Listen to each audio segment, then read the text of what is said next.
houve algumas diferenças. Houve algo diferente, digamos assim.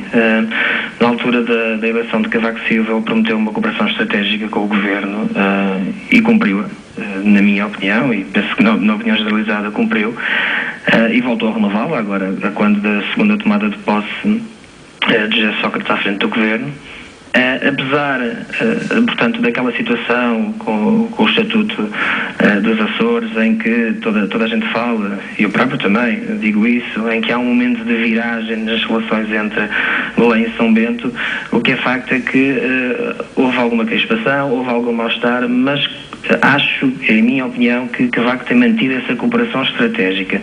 Veja-se o exemplo do Presidente da República muito recentemente, tem-se desdobrado em declarações à comunicação social portuguesa e estrangeira, colocando-se ao lado do Governo na tentativa de que não colem Portugal à Grécia, por causa de toda esta questão dos déficits das contas públicas, por exemplo.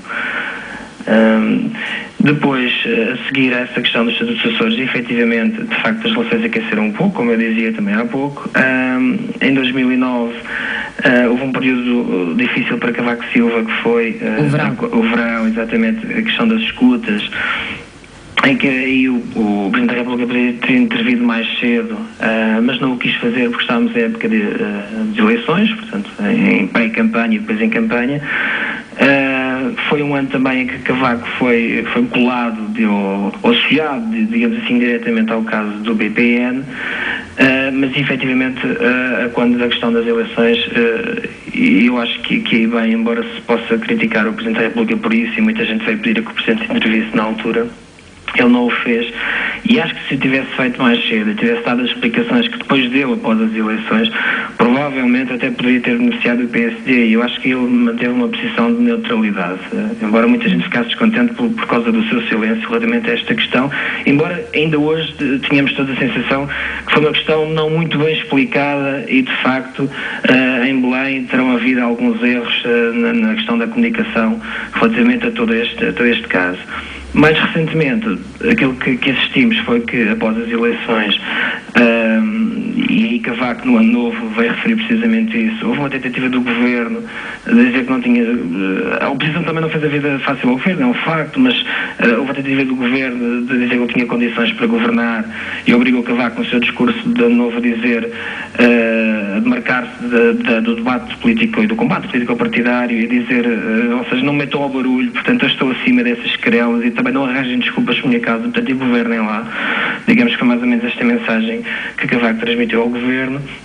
E depois foi a questão das provocações, portanto, do Partido Socialista, nomeadamente Sérgio Sousa Pinto, que foi dirigente do PS e deputado mais destacado nessas provocações, dizendo que o Presidente da República se estava a intrometer na agenda do PS, e isto no que respeita ao casamento gay. E portanto digamos que é assim um balanço, pelo menos em minha opinião, um balanço que eu faço positivo, muito positivo deste Presidente da República. Há precisamente um ano, numa escola na Alemanha, o Presidente da República chegou a eleger a sua contribuição para a promoção da estabilidade política como o seu maior sucesso político enquanto chefe de Estado. Tem sido bem sucedido? Tem sim. Tem sim. Aliás, veja-se um exemplo muito recente, ainda antes desta tragédia lamentável que aconteceu na Madeira, com toda esta querela entre governo e oposições por causa da questão da lei das finanças regionais, em que Cavaco Silva muito bem, de uma forma muito inteligente, promove uma reunião do Conselho de Estado, onde junta toda a gente,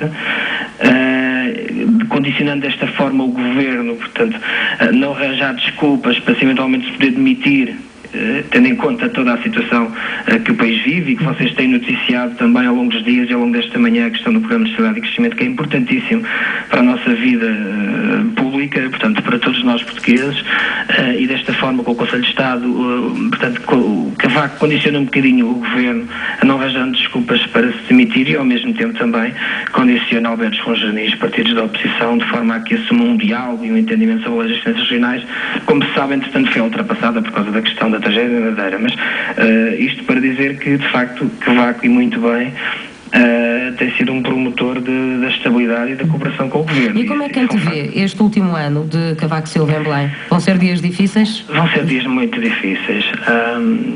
Eu acho que, face a tudo o que se tem vindo a passar e desta tentativa de controle dos meios de comunicação social por parte do Governo, de tudo o que viemos a saber sobre o caso Face Oculta, eu acho que é difícil para Cavaco pelo seguinte, é que acho que está o país inteiro à espera, que a partir do dia 26, que como sabe, quando passaram seis meses após a eleição do Governo, Cavaco poderá dissolver o Parlamento, poderá admitir o Governo, isso é possível, e também é possível 6 meses antes, portanto, das eleições presidenciais que irão acontecer em janeiro do próximo ano. Portanto, há aqui um interregno de alguns meses em que é possível que Cavaco o possa fazer. Eu acredito que não o vai fazer, mas creio que está o país à espera que a partir de 26, pelo menos Cavaco venha a público dizer qualquer coisa, pronunciar-se sobre esta situação.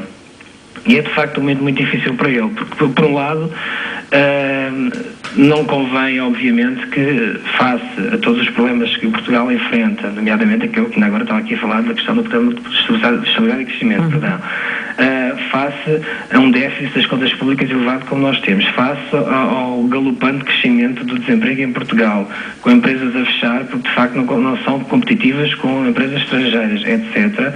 Obviamente que não temos interesse nenhum em ter uma crise política e ir para novas eleições, como é óbvio.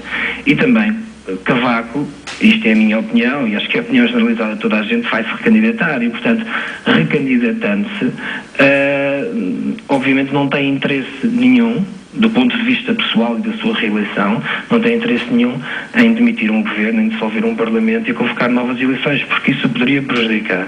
Agora, e isto também é a minha opinião pessoal, acho que um presidente deve pôr os interesses do país, obviamente, à frente dos seus interesses pessoais. E se na sua análise acha que deve demitir o governo ou dissolver o parlamento, então deve fazê-lo independentemente do timing. Exatamente, mas não é isso que normalmente acontece, e creio que Cavaco se vai recandidatar e provavelmente e com a certeza absoluta não irá admitir nem o governo nem dissolver o parlamento, não é? Precisamente em relação a essa recandidatura, não sendo ainda certa, os portugueses podem contar com ela? Claro que sim. Penso que o timing será a seguir às férias do verão, portanto lá para outubro provavelmente irá anunciar a sua recandidatura. Penso eu que é o timing correto, porque estamos a falar de um período em que as pessoas já regressaram de férias, portanto estão novamente mais atentas à política, porque como sabemos nas férias as pessoas também tiram férias de acompanhar, digamos, os factos políticos, isso é assim, toda a gente sabe, também está mais que estudado e comprovado, e também não pode anunciar a sua recandidatura muito tarde, já em cima das eleições. Portanto, esse será o timing correto. E repare também que vai ter sido provocado por Manuel Alegre, por exemplo, não tem respondido, tem mantido o seu trabalho dia a dia, sem responder às provocações. Diz que ainda não pensou no assunto, mas o facto de uma estação de televisão e um jornal semanário ter aberto as portas do que é a sua vida no dia-a-dia, eu digamos que isso já é um bocadinho de pré-campanha e também um bocadinho a mostrar o outro lado do Presidente, que é da sua vida pessoal, que é da sua vida profissional, do cargo que ocupa. O terreno está, portanto, já a ser preparado. Por isso... Eu penso que sim, que foi propositadamente, intencionalmente que o fez, obviamente, não é? Porque é uma forma também de se mostrar e fazer um bocadinho de pré-campanha, embora dizem que ainda não pensou no assunto. Daí que é uma estratégia. Deve então apostar nesta postura prudente e discreta neste último ano. Exatamente, aliás, é muito mais fácil. Quem nunca chegou a um cargo, seja no governo ou seja na presidência, tem que ter muitas ideias e defender essas ideias e convencer o eleitorado de que está apto a ocupar o lugar. Quem já ocupa o lugar é avaliado pelo trabalho que faz. Portanto, não tem que, obviamente, pode e deve, obviamente, apresentar ideias e defender o que é que vai continuar a fazer, mas, sobretudo, o trabalho da pessoa fala por si. E, portanto, nesse sentido, Cavaco está mais à vontade, obviamente. Eu creio muito sinceramente que ele vai ser reeleito. Isto tem a ver, não sei se terei muito tempo para falar sobre isto, mas isto tem um bocadinho a ver com o comportamento eleitoral dos portugueses e a forma como olham as eleições, e, neste caso, aquilo que vai acontecer é que muitas pessoas que normalmente votam no Partido Socialista provavelmente irão ficar em casa, irão se abster, e será isso que irá dar uma vitória clara a Cavaco Silva, uma vitória superior àquela que teve em 2006, que foi 50,5%, como sabem. Penso que terá uma votação relativamente superior a essa, e que será reeleito caso se recandidate. É a minha convicção. Agradeço então ao politólogo José Bordã. Estivemos aqui a analisar estes 4 anos de Cavaco Silva em Belém, passam amanhã 4 anos, e também a olhar para este último ano de mandato e para a quase certa recandidatura de Cavaco Silva à presidência da República. Rádio Clube. Direto à notícia.